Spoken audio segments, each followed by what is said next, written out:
अस्सलाम वालेकुम नाजरीन, मलिक टीवी में खुश आमदीद कहते हैं। आइए चलते हैं आज की सबक आमूज़ कहानी की तरफ। मैंने 9वीं का इम्तिहान दिया था जब अचानक वालिद साहब का इंतकाल हो गया। उनको किसी ने गोली मार दी थी। इन दिनों मेरी उम्र 16 साल और भाई 10 बरस का था। अबू की वफ़ात के बाद हम पर गमों के पहाड़ टूट पड़े और मुझे स्कूल को खैराबाद कहना पड़ा। हमारे घर का कफील कोई न रहा तो अम्मी जान घर पर सिलाई करने लगीं। मैंने कम उम्री के बावजूद इनका हाथ बटाना शुरू कर दिया। यूं रफ्ता रफ्ता मैंने भी सिलाई में महारत हासिल कर ली। प्राइवेट तौर पर इम्तिहान दिया और मैट्रिक पास कर लिया। तया अब्बू की सिफारिश से एक नौकरी मिली। सिर्फ 1200 रुपये तनख्वाह थी, लेकिन इन दिनों वो तनख्वाह 12,000 रुपये के बराबर थी। भाई चौथी क्लास में पढ़ता था, इसको पढ़ाई में छोड़नी पड़ी। ताया अब्बू की वर्कशॉप थी, इन्होंने इकराम भाई को अपनी वर्कशॉप में काम सीखने पर लगा दिया। ताया अब्बू का बेटा माजिद मुझे बहुत चाहता था, मगर अब सोचती थी कि अब्बू के वफात होने की वजह से हमारे माली हालात ख़राब हो गए थे। अब भला कहाँ माजिद को मुझसे प्यार हो रहा होगा। फिर शादी तो बराबरी की बुनियाद पर होती है। गुर्रत में ताया अब्बू मुझको बहू बनाने से रहे। एक दिन मैं स्कूल से घर लौट रही थी, माजिद मिल गया। मोटरसाइकिल पर था। कहने लगा कि चलो तुमको घर ड्रॉप कर दूं। रास्ते में हम बातें करने लगे। मैंने कहा माजिद, हम लोगों के हालात बदल गए, तो पता है मैं क्या सोचती थी कि तुम मुझसे मिलना छोड़ दोगे। ऐसा तुमने कैसे सोच लिया?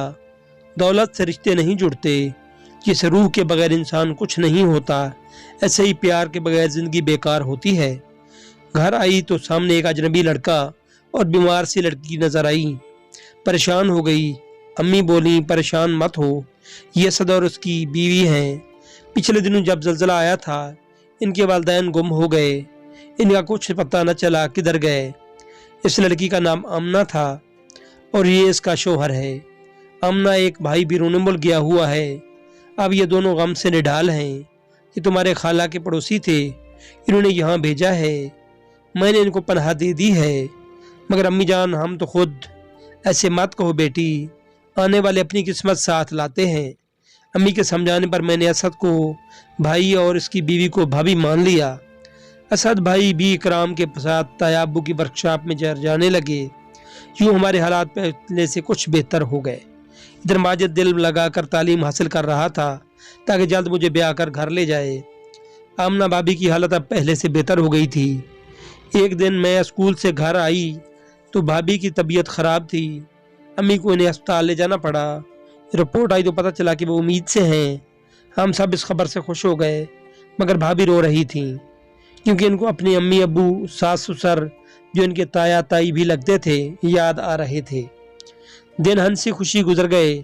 वो दिन भी आ गया जब भाभी के यहाँ एक बच्चे ने जन्म लिया। अब मुझे फूफी और इकराम को चचा कहने वाला आदमी आ गया था। अम्मी जान ने सारे मोहल्ले में मिठाई बांटी के असद भाई को अल्लाह ताला ने चांद सा बेटा दिया था। मैंने इसका नाम अली रखा। वो 1 साल का हुआ तो हमने इसकी सालगिरह मनाई। जब मैं स्कूल से आती अली मेरी राह तक रहा होता।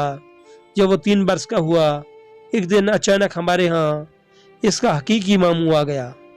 मैं स्कूल से लौटी तो एक खूबसूरत नौजवान आया हुआ था और अली से बातें कर रहा था। हैरान होकर उसे देखा तो भाभी ने कहा, फरा हैरान मत हो, ये मेरा भाई यासिर है और लंदन से आया है। वो ऐसे भी भाई होते हैं जो सालों तक बहनों की खबर नहीं लेते। इस बात पर यासिर ने चौंक कर मेरी तरफ देखा और भाभी आमना से कहा, क्या ये इतनी बदमिजाज हैं? हरगिज़ नहीं है, मगर मेरे दुखी दिनों को याद करके ऐसा कह दिया है।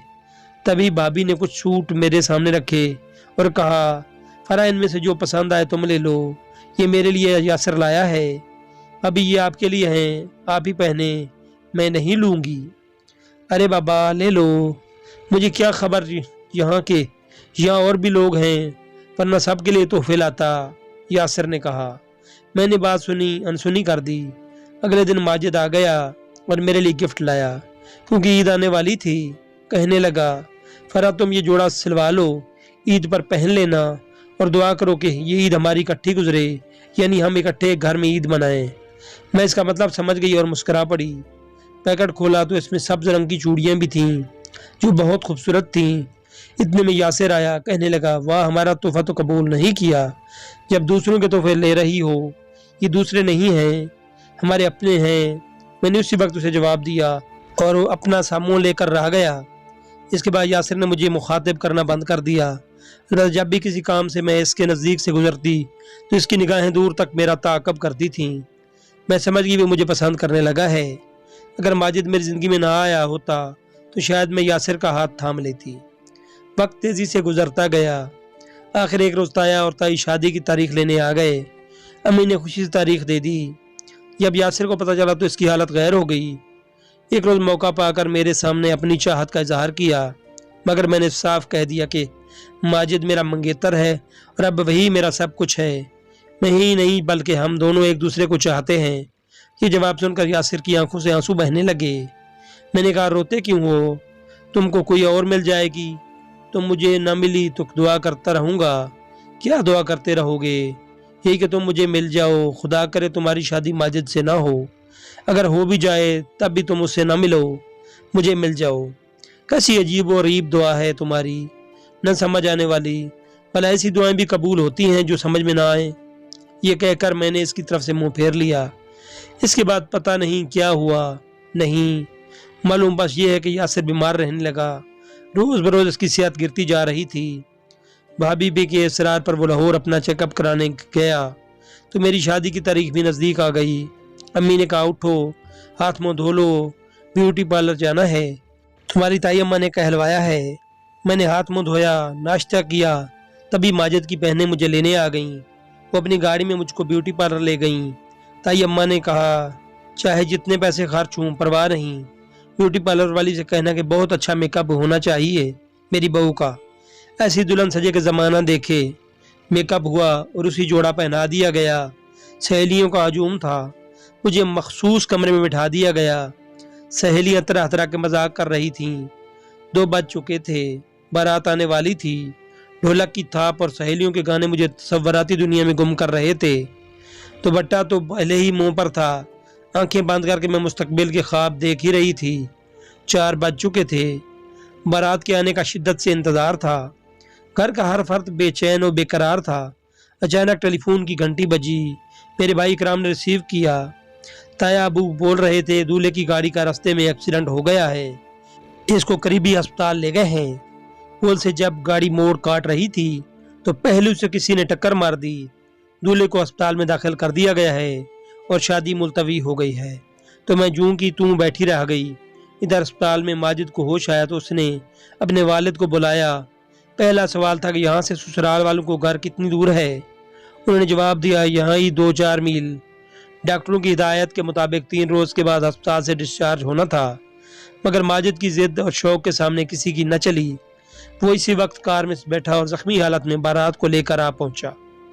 घर से मेहमान जा रहे थे, लेकिन जब उन्होंने बारात को देखा तो खुश हो गए। हर तरफ चहल पहल हो गई, खुशियाँ लौट आईं और शादियाने बजने लगे। निकाह के बाद माजिद को एक कमरे में लिटा दिया गया। जब अपने बिस्तर पर करवट बदलता तो चोटों की वजह से इसको करवट लेने में तकलीफ होती। शायद चोटों के बायस उसके चेहरे का रंग जर्द था और माथे पर कर के आसार थे। मैं आधे घूंघट से उसको दूसरे कमरे से बैठी देख रही थी और बेचैन थी। वो अपनी दर्द भरी आवाज़ दबाने की बहुत कोशिश करता, लेकिन शिद्दत दर्द की वजह से इसकी चीख निकल जाती थी। मैं रूसी जोड़ा पहने अजीब परेशानी का सामना कर रही थी कि अम्मा आई और मुझे बाजू से पकड़कर उठाया और आहिस्ता आहिस्ता माजिद के कमरे में ले गई।